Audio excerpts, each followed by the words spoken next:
আমার সম্পর্ক quantum foundation থেকে শুরু স্টার্ট। প্রথম 1 বছর সম্পর্কে রাজি হই নাই। উনি 1 বছর ঘুরছে, আমি বলছি বিয়ে করেন, উনি বলছে না আমি পরে বিয়ে করবো। আমি বলছি আমি রাজি হবো না। পরে আপনার স্বামী হলো জজ, অনেক টাকা পেলার লোক, আপনি মামলা দিয়ে আমাকে ধ্বংস করবেন। উনি পরে ওনার মেয়েকে রাজি করেছে। 1 বছর পর ওনার মেয়েকে মামা প্রেম করার সমস্যা নাই, আমি বিয়ে করে দেবো, আমি তো ওনার বড় মেয়ে, আমার বাবা পাগল। এইভাবে দিয়ে প্রেম করার পর হঠাৎ করে 5 বছরের পর উনি ছেলে যে আমাকে চেনে না, আমার ফোন ধরে না। আমি হঠাৎ করে ট্রমার মধ্যে পড়ে যাই, ডিপ্রেশনের মধ্যে পড়ে যাই, উল্টাপাল্টার মধ্যে পড়ে যাই। এর মধ্যে ওনার আবার জামাই আমাকে পাওয়ার দেয়, যেখানে আয় তো কাটি টুকরা করবো, মেসেঞ্জারে আমাকে পাওয়ার দেয় এবং বলে যে তুই কতটা ভালোবাসি আয় দেখি প্রমাণ দেখা।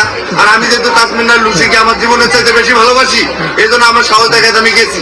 ওখানে যাওয়ার পর ওরা আমাকে মারছে এই শাহজালাল ইউনিভার্সিটি পোলাপান দিয়ে। মারার পর ওরা আবার যেটা করছে সেটা হলো যে আমার থানায় দিচ্ছে।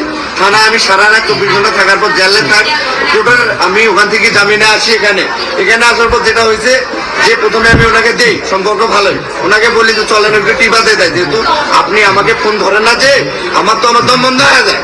আপনি 1 মিনিট করে আমার ফোন ধরেন আপাতত, পরে আপাতত সম্পর্ক না রাখিয়ে 1 মিনিট করে সম্পর্ক রাখেন, না তো আপনি ফোন না দিলে আমার দম বন্ধ হয়ে আসে। চলেন টিপা দিয়ে আমরা একটা আলোচনা করি। উনি রাজি হন। উনি রাজি হওয়ার পর প্রথমে বললে তুমি যাও আমি আসতেছি। আমার তো উনি এর আগে 6-7 বার ঘুরেছে যে চলো যাও আসতেছি, আসে না, যাও আসতেছি ফাঁকি দেয়, আসে না। এই জন্য আমার ভয় ধরে গেছে, এ তো আসবে না, চলো তোমার সাথে।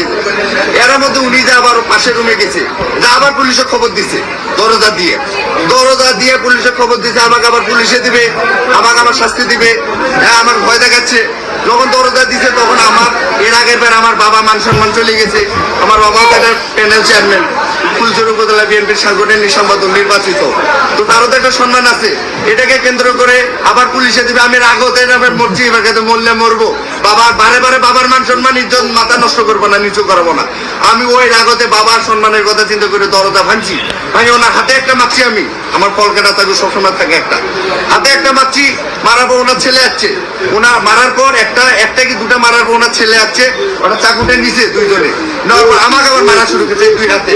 এই 2 হাতে যখন আমি প্রোটেক্ট দিতে পারি না, 2 হাতে আমার মারতেছে, যখন প্রোটেক্ট দিতে পারি না তখন ওনার ছেলে আমি পায়ে কামড় দিচ্ছি।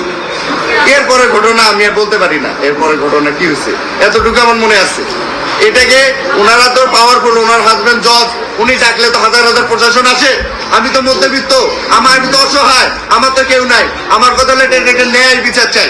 ন্যায় বিচারটা হলো আমি যদি পরকীয়া করে অপরাধ করি, তাহলে উনি তো বাংলাদেশের নাগরিক, ওনার জজ সাহেবের স্ত্রী তো পরকীয়া করছে, ওনারও শাস্তি হওয়া উচিত পরকীয়ার অপরাধ। আর দ্বিতীয় এটা হলো এটা মিথ্যাভাবে ফাঁসানোর চেষ্টা।